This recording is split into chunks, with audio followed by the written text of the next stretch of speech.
o que é um casamento bíblico.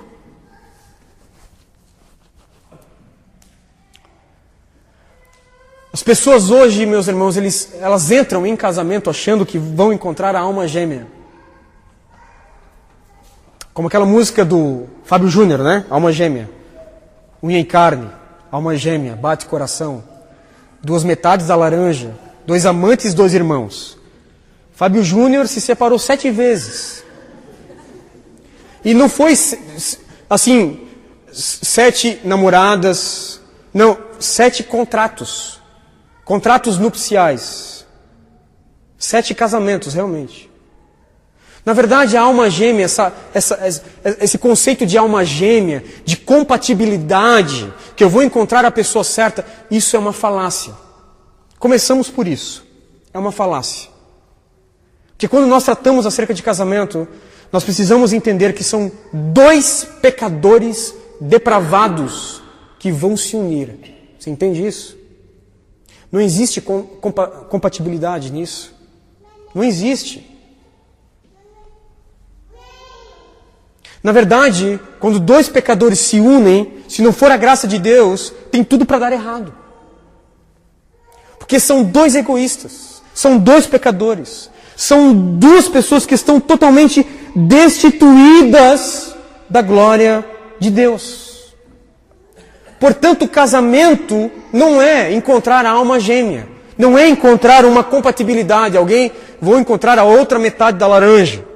Você não vai encontrar, não vai. O casamento bíblico, meus irmãos, ele tem algumas características. E eu vou deixar a principal para o final.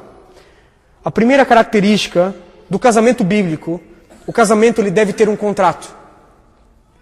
O casamento ele precisa ter um contrato, ele precisa ter algo que faça que este casamento seja público. Por exemplo, em algumas culturas, a publicidade do casamento, ela vem em dotes. Ela vem por meio de dotes. Não é na folha, não é um contrato assinado. Mas aquele dote deixa público de que fulano e fulana estão se unindo, estão casando. Portanto, o casamento, a primeira característica do casamento é um contrato. Casais que estão unidos, sem um tipo de contrato, por exemplo, na nossa nação, no Brasil, este contrato é a certidão de casamento, é o contrato civil. Casais que não estão casados no civil, biblicamente falando, não é um casamento. Não é um casamento. Estão em concubinato. Essa é a palavra. Em concubinato. Independente do tempo que se está vivendo. A segunda característica é a voluntariedade. É a voluntariedade. O homem deixa o seu pai e a sua mãe e se une à sua mulher. De que forma? Voluntária. Ele precisa desejar o casamento. A terceira característica do casamento, segundo a Bíblia, o casamento, ele precisa ter o intercurso sexual. Ele precisa ser consumado, de fato, no ato sexual. Inclusive a expressão, vão se tornar uma só carne, tem toda aquela conotação sexual que nós casados entendemos muito bem. A última característica e a principal. O casamento bíblico é uma aliança de 2 pessoas com Deus. O casamento bíblico é uma aliança de 2 pessoas com Deus. É uma aliança que o homem faz com a sua mulher, e a mulher faz com seu esposo, diante do Senhor. Na verdade, o casamento bíblico é um triângulo amoroso. Entre o homem, a mulher e o seu Deus. Portanto, o casamento ele precisa ter um contrato. Ele precisa ser voluntário. Ele precisa ter um intercurso sexual. E quarto, ele precisa ter uma aliança com o Senhor. Deus precisa estar presente no casamento. A segunda pergunta, para trazer algumas aplicações para nós. Qual a finalidade do casamento? Qual a finalidade do casamento? Alguns vão dizer, estou casando para tornar a minha esposa feliz. Ok, é uma verdade. Porém, isso não abrange a essência do casamento. Casar para tornar o outro feliz. Isso, embora seja uma verdade, não abrange a essência da finalidade principal do casamento. Casamento não é simplesmente deixar o outro feliz, e também casamento não é me tornar feliz. Vou casar para ser feliz. Não, também não é simplesmente isso. A finalidade do casamento é a glória de Deus. É a glória de Deus. Nós devemos nos casar para a glória de Deus. Eu sou casado com a Anuska. A Anuska é casada comigo. Neste casamento, ambos estão se preparando e preparando o outro para o casamento com Cristo. São pecadores que se unem nesta aliança com Deus, que os justificou, para que através do casamento eles venham pecar menos. Para que através do casamento tenha sim alegria, tenha sim a felicidade, tenha sim o prazer do casamento, o sexo que é um presente de Deus para o casamento. Mas acima de tudo isso, a finalidade do casamento, o casamento é para a glória de Deus. É eu preparar a Anuska para o casamento dela com Cristo. É a Anuska me preparar como um pecador para o meu casamento com Cristo. Nós vamos nos ajeitando, nós vamos cedendo os nossos direitos, nós vamos,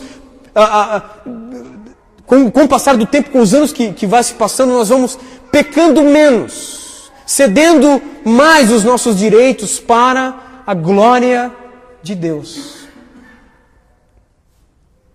E a terceira pergunta que eu preciso fazer acerca do casamento e trazer algumas implicações é: como manter o casamento? Como manter o nosso casamento? Vimos o que é um casamento bíblico, vimos qual é a finalidade do casamento. A pergunta é: como manter o casamento? Com amor? Também. Mas o amor não é o principal fator que vai manter o seu casamento. Por vezes você vai amar mais a sua esposa.